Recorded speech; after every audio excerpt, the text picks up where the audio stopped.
very warm welcome to this roundtable on youth collaborating with educational leaders on climate education. We're really excited to have you here and present to you our climate education manifesto, discuss the manifesto with some representatives of UNESCO and national commissions. I'll just give you a little bit of an introduction to what we're going to do here today.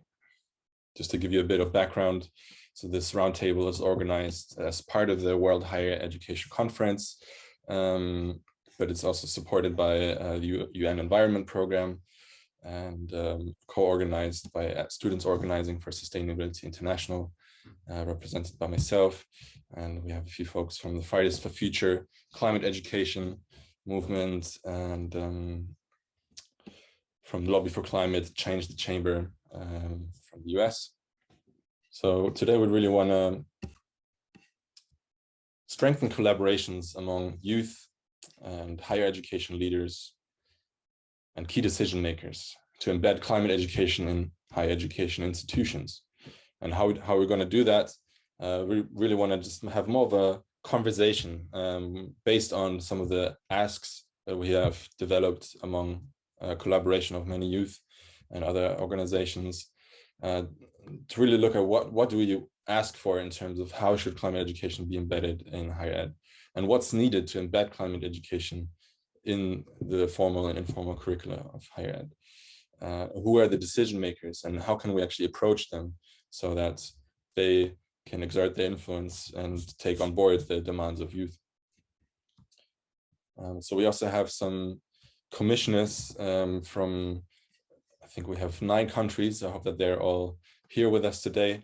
So from Gambia, Slovak Republic, Qatar, Turkey, Bahamas, Korea, Colombia, Palestine, Oman, and Nigeria.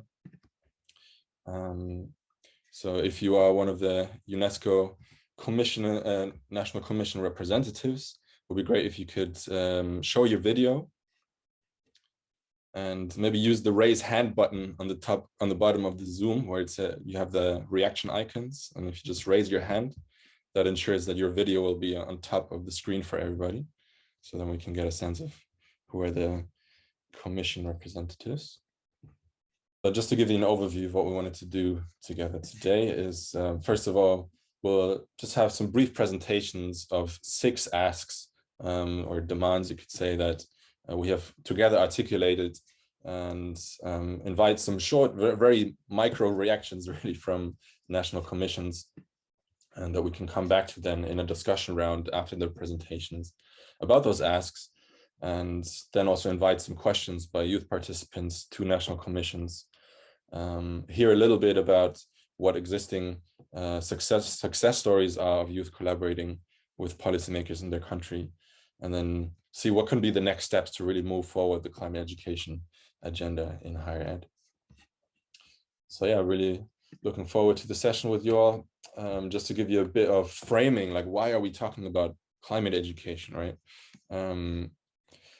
Apparently only 3% of people in the world have actually attended university, but 80% of people in leadership positions have been to university.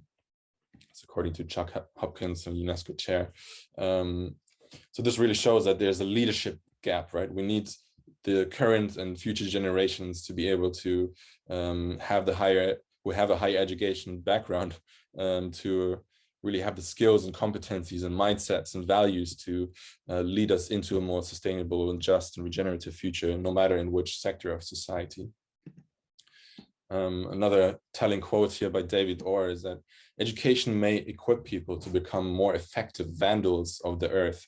Basically, education currently partly has the influence that students are perpetuating systems that don't work anymore for people or planet, in just economic institutions and so on. So it's time for a general rethinking of the process and substance of education at all levels, beginning with the admission that much of what has gone wrong with the world is the result of education that alienates us from life in the name of human domination and fragments us instead of unifies, overemphasizes success and careers rather than a good life for all, and separates feeling from intellect and the practical from the theoretical, and unleashes on the world minds ignorant of their own ignorance. So I think it's maybe a nice way of thinking about how education should really be about helping us to bring about a better future for all and not perpetuate existing systems that are failing us on so many accounts. So then how do we actually define climate education? This is a proposed definition that we have articulated together, that any formal, non-formal, or informal learning activity which is really designed to develop the competencies. So not just the knowledge, not just the awareness, but actually the capacities to act in terms of critically assessing and addressing the causes of the climate crisis in all its facets and build resilience to its impacts. So it's really about fostering a whole systems perspective, seeing how this is a complex issue that cannot only be addressed from one discipline or one sector. We need to address it as a whole system and really see the related social justice issues as something fundamentally inseparable to the ecological and economic crisis, and thereby empower individuals and communities to take action and challenge existing systems to create transformative change towards a just and sustainable future. All right, so much about the background here. We'll now go into hearing about the 6 asks that we have articulated based on a previous roundtable with various NGOs and organizations working on education. We have asked youth from around the world to tell us what they think is important. We've looked at documents and various existing asks from different organizations, really try to streamline those and integrate those in a way that's also really targeted towards higher education decision makers. So we'll hear a little bit more about each of those now. And while we're presenting, you'll also get a chance to react to those and just read the text on the slides for yourself. So pass it on to Evie to tell us about the first one. Thank you. So our first ask is to build networks across ministries and between countries to ensure effective and context-sensitive implementation of climate education in the curriculum. So to do this, we would like to ask all ministers to connect to act as models and support other ministers through the improvement of climate education. We also ask that ministries collaborate beyond political boundaries in both types of departments, between nations, and at all political levels within countries to shape more effective climate curricula. Cooperation and not competition between all countries and departments will allow progress towards a common goal of more effective climate education to benefit all global citizens. While working together to shape the effective climate curricula, we also request that implementation aligns with the UNESCO 2030 roadmap. Now I'll give everyone some time to read the slide to see all of our details on this point and to allow the national commissions to respond in the chat. Let's move on to the second ask then. So in order to embed climate education in higher ed, it's really important, vital of course, that those who are educating are educated on how to deliver climate education to students in a way that's really meaningful to them and is adapted to their different fields of studies and their future career choices. So for that to happen, educators need to receive appropriate resources in terms of the time, the money, the training, teaching material to really upskill themselves and learn how to actually change how they educate and really make it something engaging and interesting to students. And for that to happen, they also need to consult and decision makers should consult and collaborate with teachers unions and accreditation bodies who accredit universities to really make sure that all the stakeholders around how curricula are designed and assessed are on the same page to embed climate education. And to make it really mandatory that climate education is taught in teachers training and reskilling or upskilling. So again, I'll just give you a bit more chance to digest that, react to that in the chat. The ongoing climate and biodiversity crisis is a multifaceted scientific, social, and ethical issue, and its mitigation requires a holistic understanding of its causes and consequences. Therefore, we believe that climate education must be integrated across curricula in all disciplines. Students must be equipped with the ability to draw connections between the different phases of the crisis. Therefore, we have to ensure that all graduates gain the required competencies and resilience to address the climate emergency. And all students must learn about the scientific and social and ethical aspects of the climate crisis.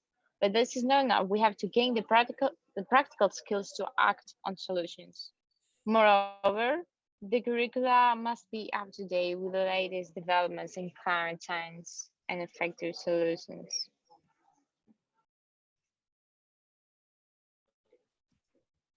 I see one comment in the chats from Erica that she would recommend to include that educators know what climate issues are relevant at their local level, linked with pedagogical needs.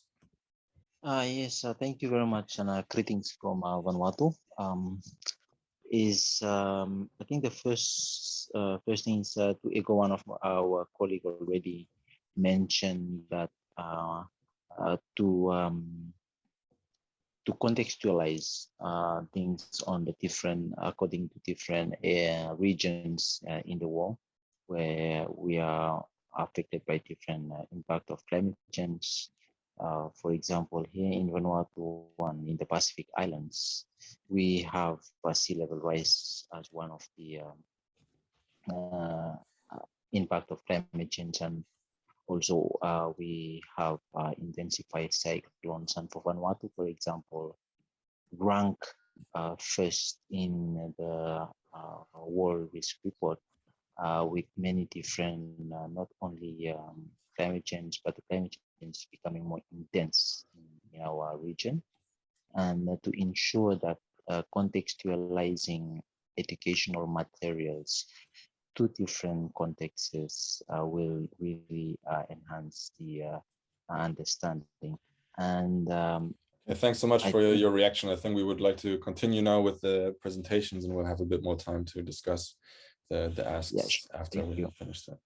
Thanks so much for that important contribution to make sure that the education and curricula are adapted to local contexts and needs. Yes, that's what I heard from you. Thank you. So let's move on to the fourth one. Hi everyone. A very important thing for inclusive climate education is to decolonize the curriculum. Firstly, we must have a holistic approach of climate education, like we have to include social justice in the climate education, LGBTQ movements, feminist movement, etc. Secondly, climate education is an equipment against consequences of the climate crisis, and everyone's needs it. Everyone's needed, but not everyone has it because of their gender, their sexual orientation, or their origin. We have to change it. Lastly, we have to listen the lived experiences of people and communities that are most affected by climate crisis, so we can create a really inclusive and correct curricula.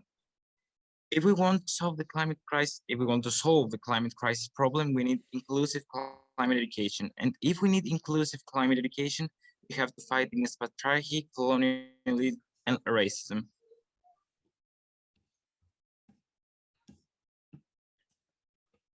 Somebody just said they love the inclusion of lived experiences as valuable to climate change curricula. Maybe just to highlight, I think this is a really important one in terms of not just adding new stuff to the current education materials, but also uprooting and taking out, dismantling the things that are in there that are part of the problem. All right, so let's move on to the fifth one. So ask number 5 is to decarbonize buildings in order to reduce emissions and to shape the informal curriculum. So by 2030, we need all newly built infrastructure to be net zero. To reach that goal, we must adopt strict sustainability criteria in the construction of new buildings and infrastructure of higher education institutions. This will not only reduce emissions, but it will also shape the informal learning, whereby students adopt sustainability knowledge and values through their daily experience of the physical environment. By 2030, we also need all existing buildings to achieve net zero emissions. So to achieve that, we must retrofit all existing buildings and infrastructure to significantly reduce resource use, pollution, and carbon emissions.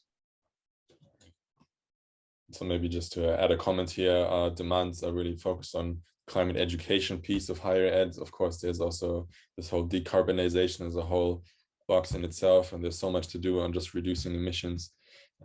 So I think this one is really focused on how the physical infrastructure is also part of the learning environment.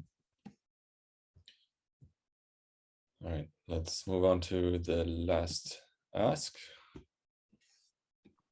So our sixth ask on the manifesto is to empower students to lead on addressing climate emergency by enabling and supporting students to practice leadership and active citizenship. Institutional changes in the curricula, as well as the operations of higher education institutions, are necessary to do as well. We ask you to encourage educators to collaborate with and learn from students, and to develop a mechanism in which youth, students, and recent graduates can connect with employers in the green economy. Without these connections, change across institutions and countries would be impossible to accomplish. I am Lamin from the Gambia. I work at the National Commission for UNESCO. I think this roundtable is very timely, given that we just had the UN Secretary General talk about issues of climate change and how the global warming is on the rise in the world. So talking about climate education at this moment is very, very pertinent. I think, however, in the Gambia, we are a bit lucky because this is just following on the heels of our curriculum review that the country has recently undertaken. And the issue of disaster risk reduction and climate change is central to this. So we are lucky to have had some funding from the Indian Trust Fund, UN Trust Fund, to be able to review our curriculum and also to integrate issues of disaster risk reduction and climate change in the curriculum. So we are thankful. But nonetheless, I think this platform is also an added impetus for us to learn from what is going to take place around the world. So we are really grateful, and we would be here, listening to others to tap from their experience and also to tap from their intentions as to what they want to do with the issues around climate change. So this is really pertinent for us, and we are going to be here taking down notes and also trying to pay attention to make sure that we have some lining points, to better improve issues around climate change. Thank you.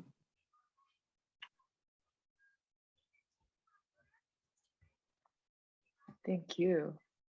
I see that we have another hand raised. Would you like to say something as well? Hi, everyone.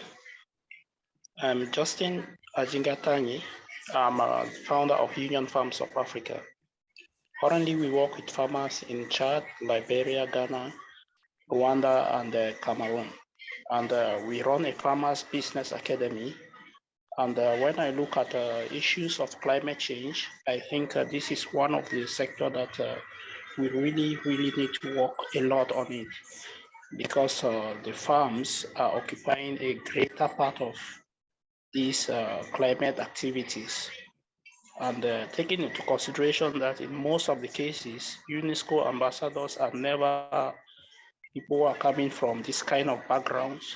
I don't know whether through this mechanism we are going to set up a kind of approach where we can integrate this kind of actors so that they will be fully involved in the decision making, because at the end of the day, they are the ones that are really suffering the dire effects of this climate change. So I will just be there listening and seeing how together we can get this integrated, especially in the agribusiness trainings that we are doing with our farmers. Thank you. Thank you. That was incredibly insightful. And we're going to kind of move into some questions for specifically the National Commission.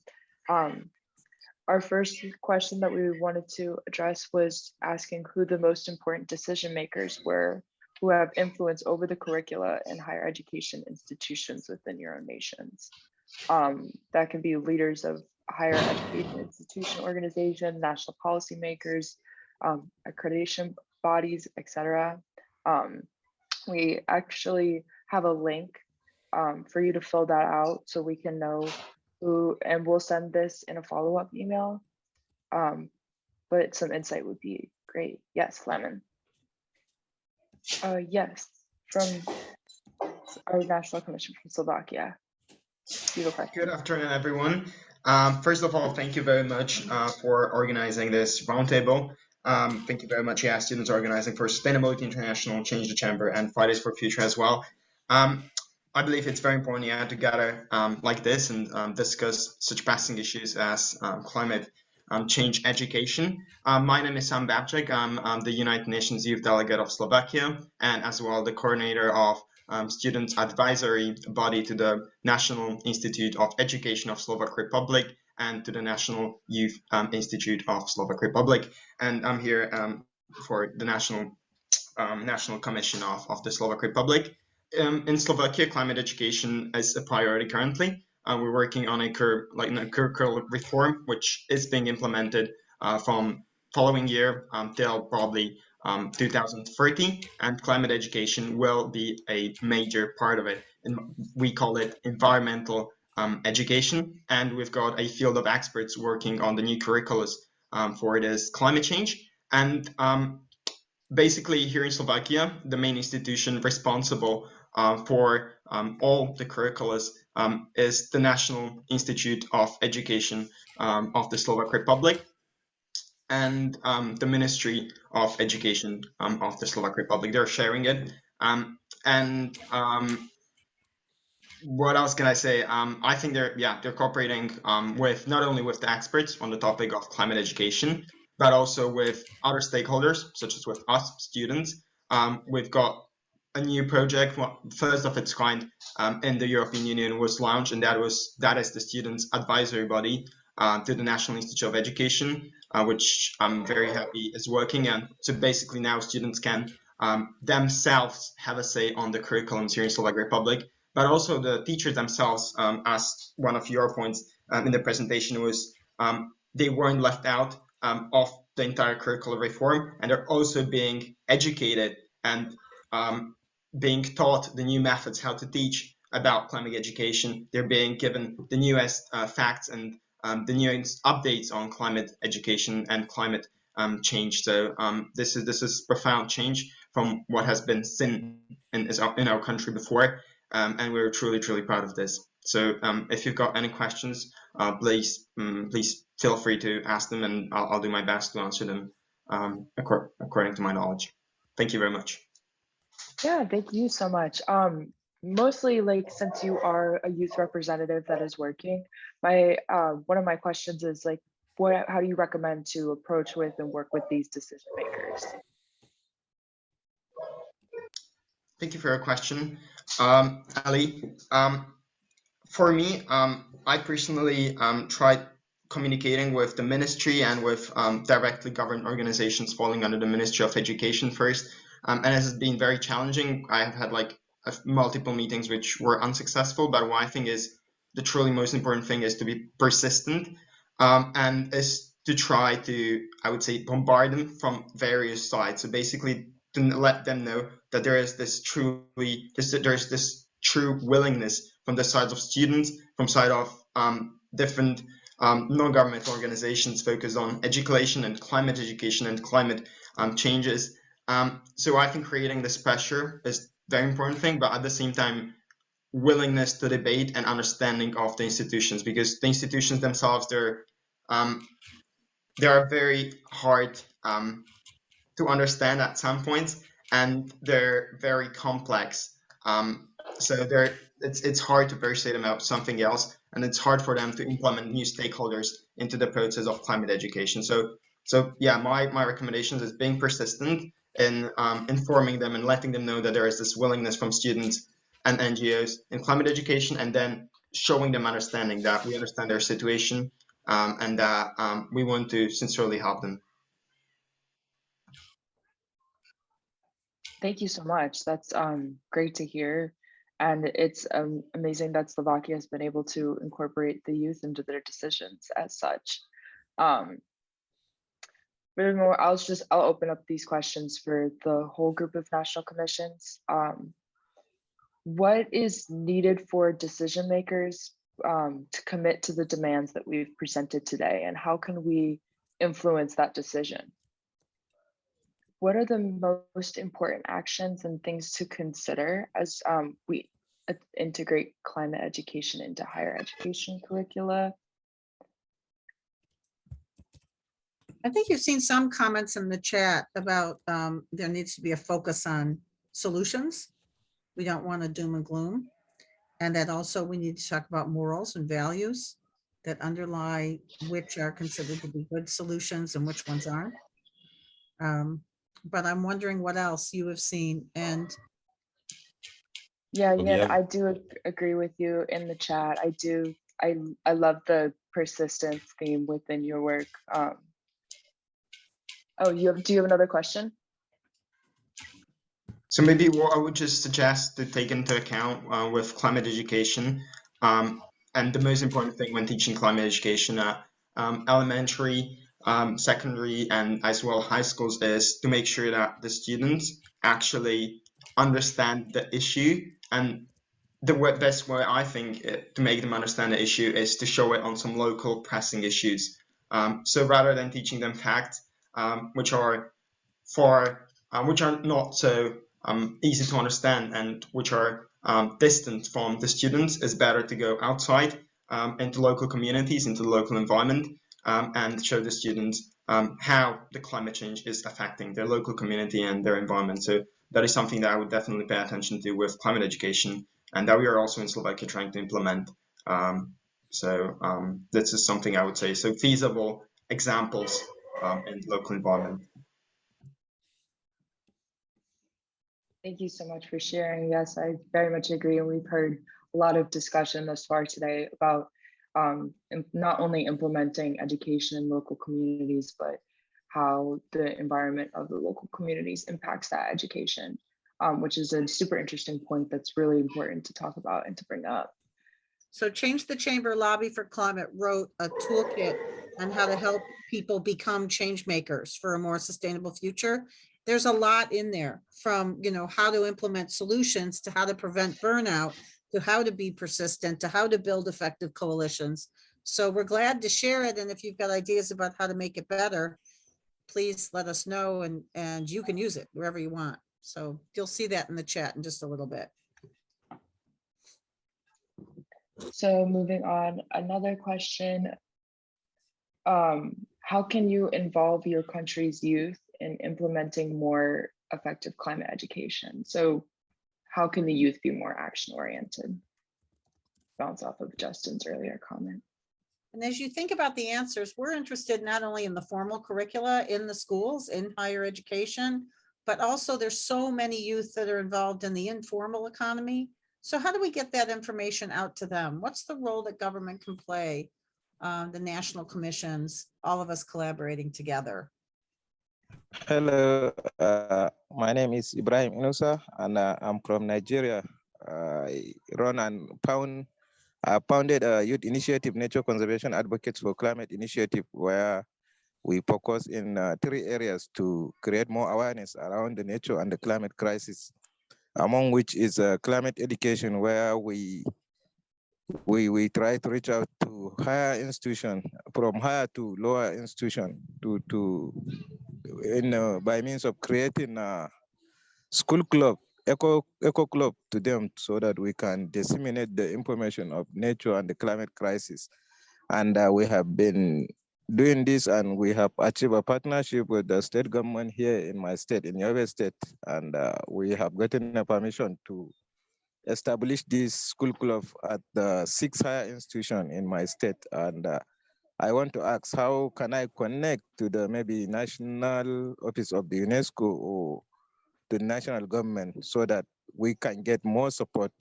Because this idea have been in existence for like over a year now, but with the lesser support, we cannot even reach out to the other higher institutions that we have been given permission. So how can we connect and get support, necessary support, so that we can build on this beautiful idea we are having and make it a reality? Thank you. So there's a group called YOUNGO. It's youth, YOUNGO, and it's a youth collaboration within the UN. So you could look up YOUNGO, YOUNGO, I believe it is. And then there's also a group called SDG 7, a youth network. And there's also Student Energy. While you don't hear climate in those names, oh, thanks, he put in the link to YOUNGO. Well, you don't hear climate necessarily in those names. Anytime you're working on clean energy, you're working on climate, right? And so all of those have youth collaborations. Change the Chamber and SOS and Fridays for the Future, who co-organize this. We're all international. So you can look at joining with our coalitions and just sharing information back and forth. I think in terms of reaching out to your national government, we do have some lists of ministers. And we also have some fellows at the University of Lagos that we've been working with who have names of ministers and disciplinary associations in Nigeria. And we'd be glad to share those with you so that you could send information out to them, and maybe they could then include that in their classrooms. But in terms of the government itself, we have actually found that just lots of times just continuing to email them, call them, sometimes ask if you can have an appointment, either virtually or in person if you happen to be in the same city. Sometimes we actually get pretty good response that way. You can also look up on the UNESCO website the National Commission members, so that way you can contact them. And if you want to put your email into the chat, we actually have some emails we may be able to share with you so that you can reach out to them more directly. Yes, Lamin from the Gambia, with the issue of how can we collaborate with the youth, I think like you rightly stated, it's not only through the formal education that we can do this kind of work. And I think that is why it is important we target the younger children, you know, so that we have what is called catching them when they are young. However, it is going to take time before that idea blossoms. But what about those who are mature and already working in the environment sector? So that is why it is important we use the informal approach sometimes and go out to meet these youth groups. For example, in the Gambia, I know that we have some youth organizations that are working in the climate sector, and they are very much keen on working on climate change issues. So really, sometimes it is important to bring these groups together, you know, like bring them together to work on the environment and also to share ideas about what to do about climate change. So normally you would take some informal approach to bring these people together. So that is really necessary. And myself, I work as coordinator for the ASP.NET UNESCO Associated Schools project. You know, so really we reach out to our schools and then we bring them together, sometimes through the support of UNESCO, to kind of engage with the environment. I know recently, like last year, we were engaged in the plant growing. In fact, we don't now say tree planting, but we say plant growing. So that last year we had planted over 1,000 trees, you know, in communities. And we did this using the informal approach.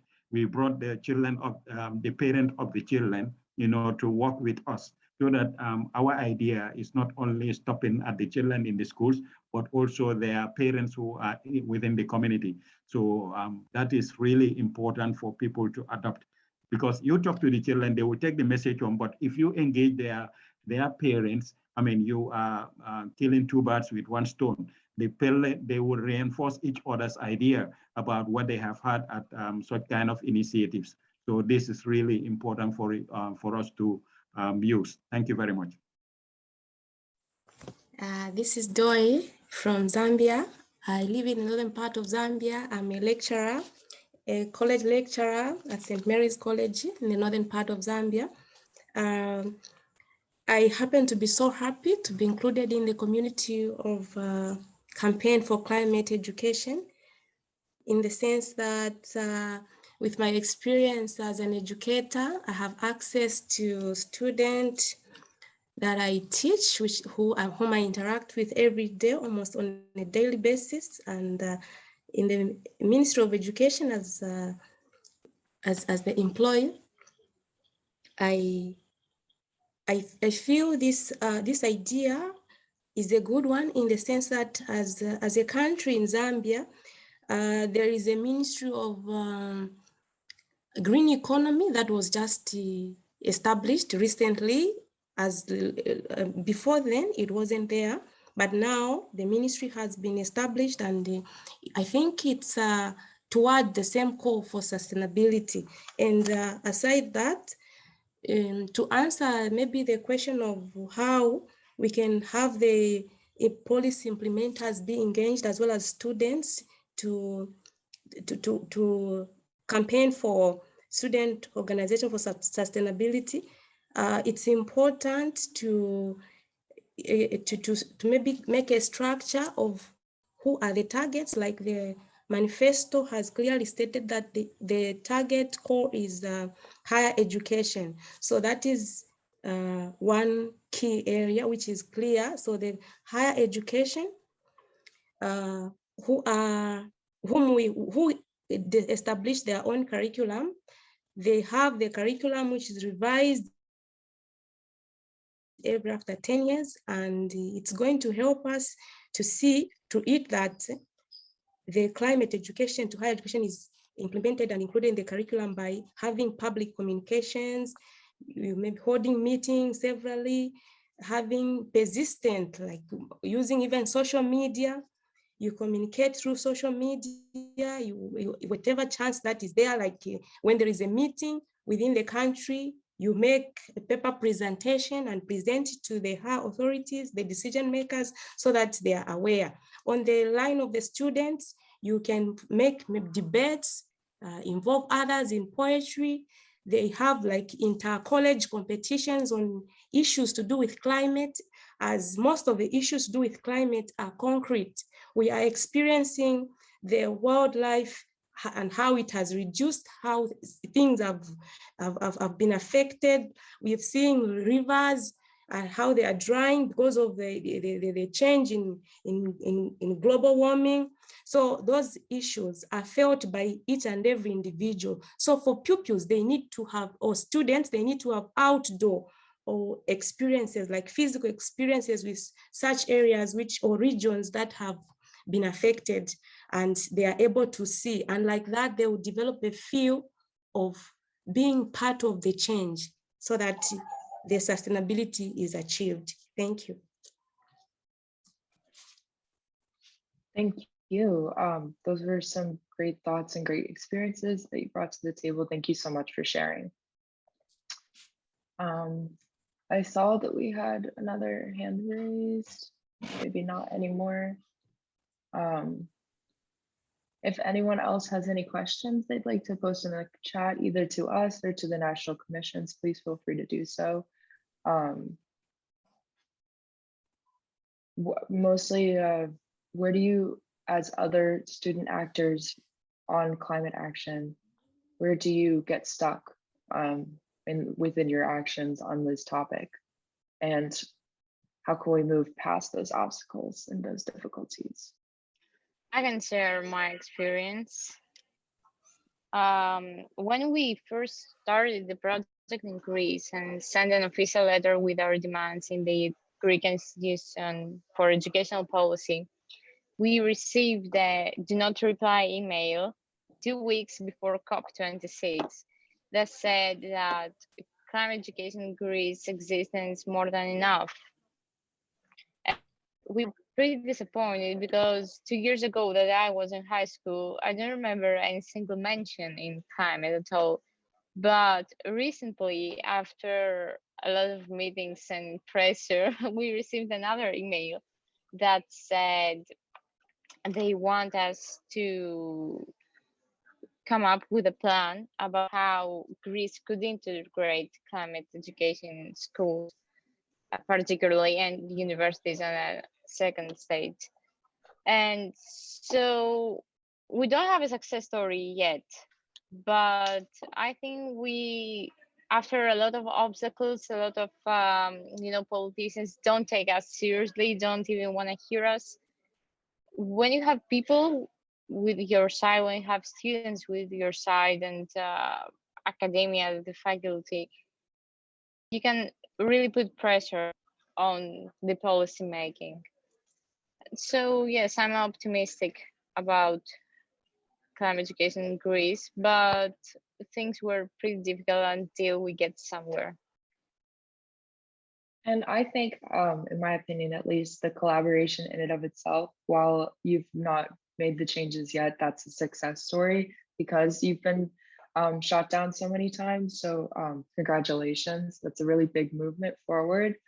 If anybody else has any thoughts or experiences they'd like to share about where they get stuck acting on this topic, that'd be great. Or just thoughts and experiences in general. So part of what I'm hearing is that maybe people don't have the contact information for their national commissions. So we'll be glad to share with anybody who did put their email into the chat, and maybe in the follow-up email, we'll talk about that. The list that we created, we went and looked them all up for the emails for the different national commissions. So we will share those. And then I think following up with this SOS, maybe you can put that back in, Tim, we'll give youth kind of training and community and support in their efforts to do this. So I think that could be really helpful as well. We are very interested in who publishes your textbook. So because we're convening textbook publishers. So I'm going to put an email in the chat. If you can send us who your publishers are of textbooks, we're doing a convening. So that'll be great. Thank you so much, Deb. Yeah, I agree. The textbooks have a major impact on the type of education that we learn. And I agree with Willie's comment in the chat that the majority of the material is published in English, and that can pose a barrier, not only to the education itself, but just in general. I'm just going to post in the chat 2 links. So one is to a webinar that we held beginning of March, where we heard success stories from a range of youth around the world who had some achievements in terms of working with policymakers at a national level and getting the climate agenda heard, such as getting a bill passed that is about having a committee working on climate education, giving some seats to the youth to work on that. And yeah, just really want to encourage any of you who are in this call to also read more about the success stories and also add your own if you have any stories that you were involved in yourself or that you know of other students in different countries.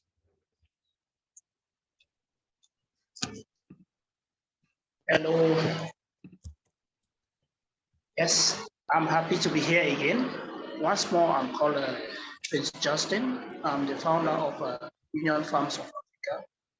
And I'm part of Union Farms of Africa, and they equally say about Africa Union as a youth champion.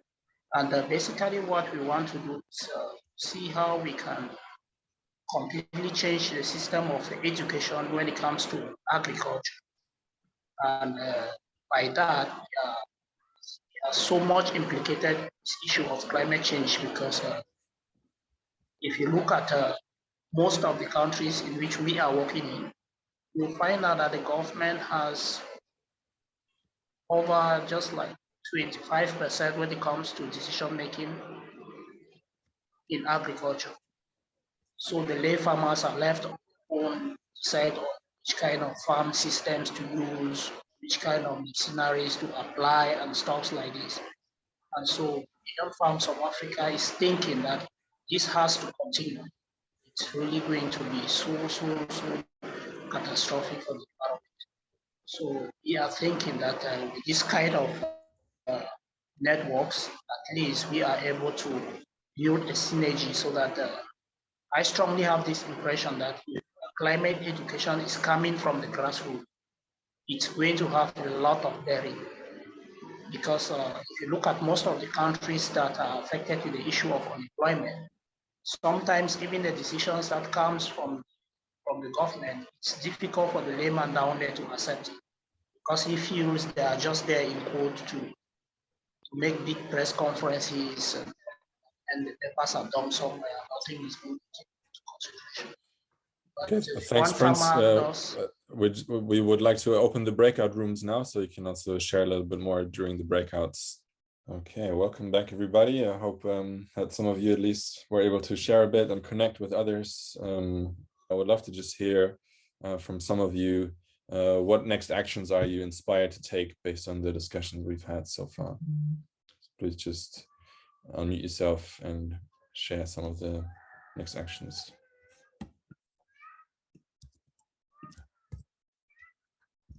What's the question here as well? I know for myself specifically, within our group, I talked about wanting to be more involved with the university that I go to, that I attend. Because I've done international and national work with the educational initiatives and with climate initiatives just in general. But I haven't done as much work in my own backyard, so to speak. And I know that my university still invests in fossil fuels. So it's kind of inspired me to take a more local approach and do work separate of the work that I've done with Change the Chamber and try and make local implementations. So if anybody else would like to share, that'd be great. So I had, in my breakout group, there was less sharing of next steps, but it sounds like other people have good projects going on. Izzy K is part of Teach the Future, and she is helping build relationships across, she's connecting government to educators to help improve climate education. And Awino from Kenya, who joined us while in the hospital, is undertaking a green growth project at Kenyatta University under hedges, which is connected to UNESCO. So those were some good programs that are going on. Any of the co-organizers who were in a breakout who wanna feedback a little bit? So yeah, I had a great conversation with Kibet. I think that's how the name is pronounced, and who's getting a master's in public health, but is really organizing efforts across his country in sustainability. And it would probably be better to hear from him than from me. But clearly there seems to be value if we can connect you all to the higher ed networks for sustainability that we have access to, and also to the, like I mentioned before, the emails for the national commissions. In terms of next steps, I think we were both committed to empowering young people to talk to policymakers. I still am inspired by a story of a while ago where three of my, I'm an older person, but three of my students went and called a policymaker, just three. And the policymaker said, I wasn't going to vote for that solar bank bill because I didn't think it made a lot of sense. But now that you've talked to me, I think it does make some sense. I'll go look into it more, and actually changed his vote, which established a way for people to finance putting clean energy on their buildings. So you can make a difference. I think lots of times it's just sharing these stories and giving people access and helping them practice being change makers. So Kibet and I are looking forward to connecting later on, not only about that work, but also about getting information out about jobs. Yeah. That's awesome to hear, Deb. We also, within my breakout group, had a conversation about equitability and accessibility to education and educational materials. Both the producers of the material, so the publishers being adequately compensated financially for the material they produce, as well as the general public being able to access these types of educational materials, and how that presents like an issue, and just bringing education to people, as a lot of people don't have either time available to take off work to go and do the educational, whether it be classes or programs and whatnot. They don't have that kind of dispensable time. So bringing the education to people within like local communities is a really, really important factor. I know Prince Justin talked about that a little bit in our conversation. So yeah, just really interesting stuff. It's really great to hear what other projects that people are doing. Yes, thank you so much. It's like I'm talking a lot. I'm sorry about that. Yeah, next action Union Farms of Africa want to take, like I was just sharing in the chat box. We have been privileged because last year African Union had identified, I think 150 startups in Africa, which Union Farms of Africa was amongst. And currently they are calling me to have a meeting with them at their regional African office, just to be able to see which kind of future we want to build for agriculture when it comes to climate smart farming.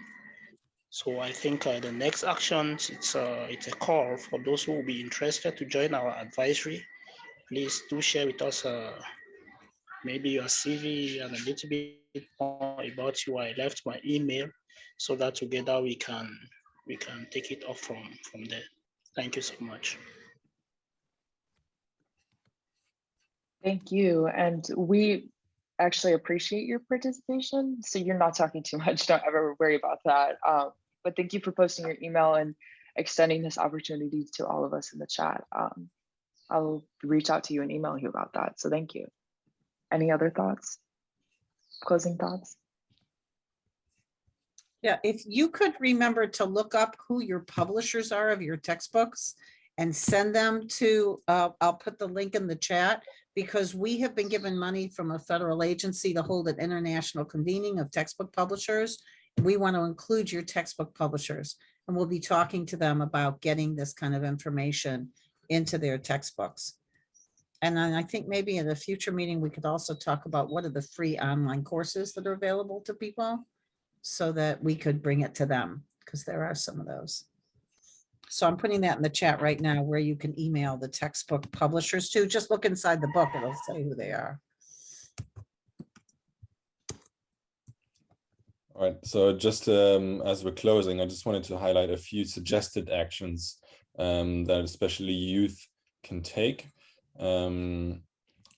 So one is to form a group or join an existing group that's active on a national level. So it might be a national student union or any other student-led network in your country. Or to just form a new group and reach out to other students who you might want to collaborate with, and then to find out who are actually decision makers in your country. It might be a Minister of Education, maybe there's Minister of Climate or Environment, or transport, or whoever, and you just really see like how does the policy system actually work in your country?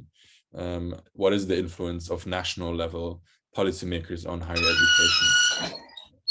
Well, please somebody can unmute there, can mute themselves. Then yeah, to really understand how does the curriculum, or how does higher ed actually change in your country? You know, who are the influential decision makers, and then how do you actually approach them, finding out, do they maybe have some assistants that you can reach out to if you don't manage to get a direct connection to those decision makers, and also collaborating with other organizations in your country who are doing advocacy, so you can maybe learn from them to find out who to talk to, or to just join forces and have shared demands. And organizing an event to invite decision makers to.